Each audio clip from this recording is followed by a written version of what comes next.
So that was pretty wild. I think it's safe to say like the NASCAR season started off with a pretty big bang. Um, I think that was this year's Clash. I don't think many.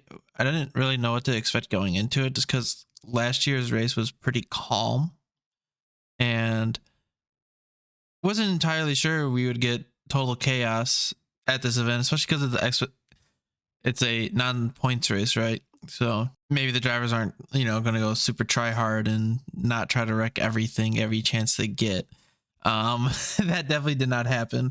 It was complete chaos, to be honest. The first half of the main event wasn't, but I think I want to start earlier in the race weekend. The action started really early, and even in practice, the beef started quick. And when Chase Briscoe fooled around and found out, that was for sure, because Allmendinger is not going to be taking much crap. It's pretty obvious. So overall, though, the race left me very conflicted about how we should do this in the future, because I do think it's a really good idea to keep doing in the future, but obviously I think we've had 2 years of basically the same format. This year had a few more cars, but I think now we know that this is what the product's going to be, and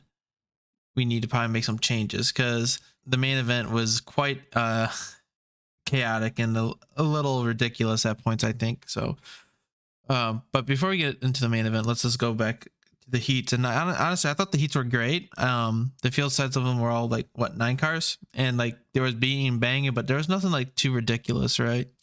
There was the last lap in the second one where Stenhouse sent Chase Elliott, but Stenhouse sent it so hard that Harvick got by both of them, which was pretty funny.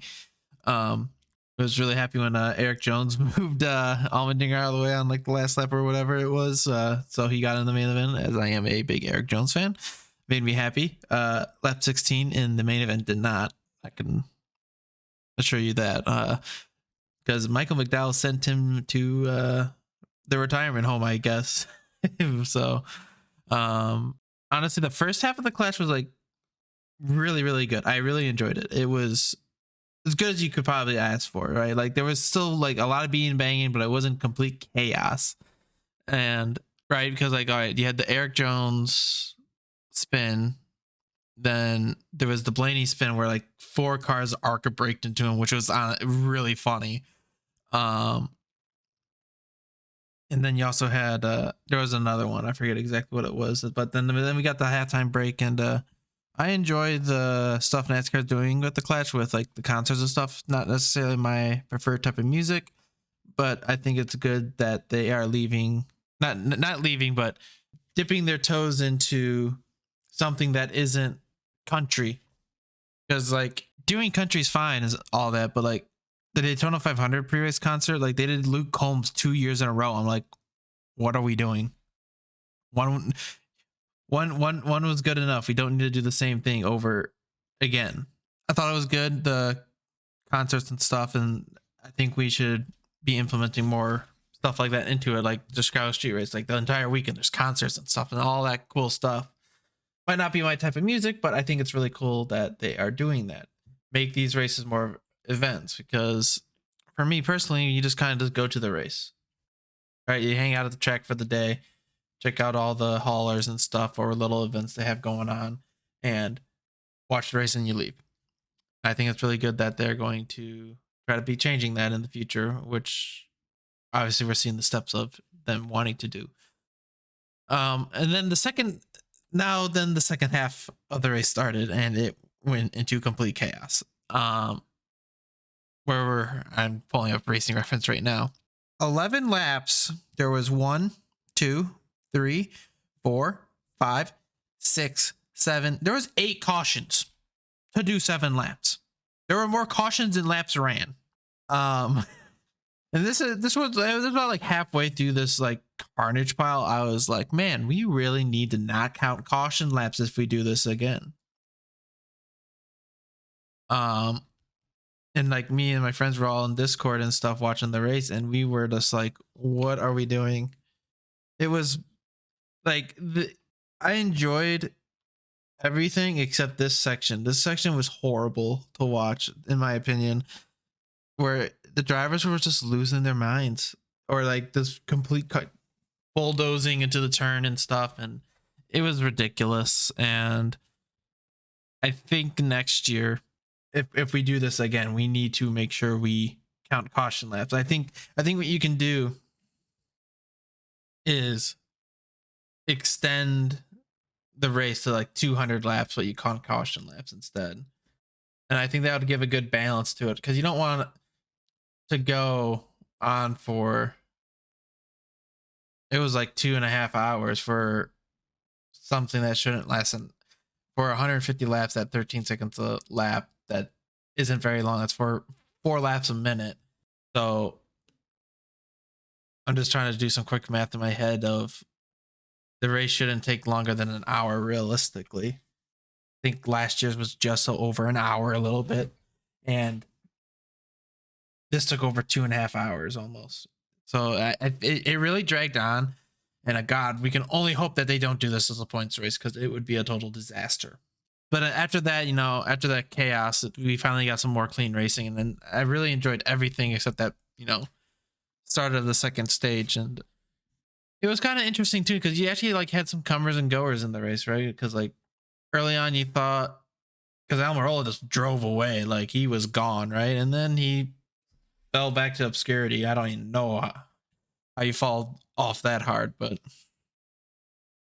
And then you had Hamlin get to the lead, and then Bubba moved his boss, which was also really funny. And then Ryan Preece got to the lead, and he led the most laps of the race. Fun fact, Ryan Preece led more laps in this race than Cole Custer led in his entire career. So it's really early to say, but based off that, that's a pretty good start for Ryan Preece. He had some electrical issues or something going wrong later in the race, but he had a really good run. 7th is honestly a disappointment for him for how good he was. I mean, there was that one restart, he passed like 4 cars on the outside in a lap, and you're just like, how in the hell did he do that? It was pretty incredible. But late in the race, Truex got by him, and Truex was pretty much untouchable at that point. I'm really happy for Truex, because he had to deal with a lot of stuff last year, right? And everything that could have gone wrong for Truex pretty much did go wrong for Truex. So it was really nice to see him, come back to form and actually win a race finally. I am also a Truex fan. I'm a Truex enjoyer. So I was happy for him. But like when they were racing for like multiple laps and stuff, the racing was really good and really enjoyable to watch. But that section of the race kind of like left me really conflicted on the entire thing, because it's like it took like 40 minutes to do 10 laps, which is absurd.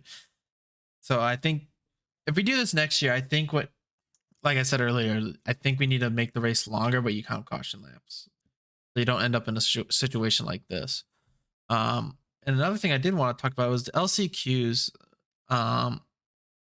They're really kind of a letdown. Like the heats really got you hyped up and stuff, because like the heats were so good, but the LCQs left me a little let down because they were so calm. Honestly, I think the big reason for that is when they let so many cars into the heat, there was really only 3 competitive cars in each LCQ, right? Like the other cars just weren't good. Like you have the 2 Rick Ware cars, you have BJ McLeod's team, and like they're not competitive, so like they're just gonna fall back and not really be a threat. So it's like, okay, so there's 3 cars already gone, and there's only 6 others that will go home. So it was really weird, but in that sense. But overall, I after sleeping on it, because I was a little down on it just because of like all the cautions like back to back to back there. But thinking about it a little more, it was really enjoyable. But yeah, I mean, I think we now know that if we're doing this again, there's some work that needs to be done with the format. Simply just don't count caution laps, please. because there's like a scenario where this race takes like 5 hours. And like, let's be honest, I think we were all a little nervous about this thing going like past midnight on the East Coast. Like I was getting worried because I'm like, man, I gotta get up for work in the morning, and let's get the show moving, you know. So, but I enjoyed it, but also there was definitely some negatives to the event with the racing product, but it was definitely better than last year, because last year was honestly kind of boring. But this was pretty hectic and crazy, and really excited for Daytona in a few weeks. And yeah, I just want to, maybe we start doing this for the races that I can do, right? Like I can't do all of them because I do have work travel and stuff, and makes it a little tricky for me to do all these races and stuff. But I hope you enjoyed listening to my insight and thoughts about the race and stuff, and I hope you guys enjoyed it, because I kind of feel like I want to do this in the future and this season as much as I can. If you enjoyed it, don't forget to like, follow, subscribe, all that good stuff, and I'll catch you guys in the next video.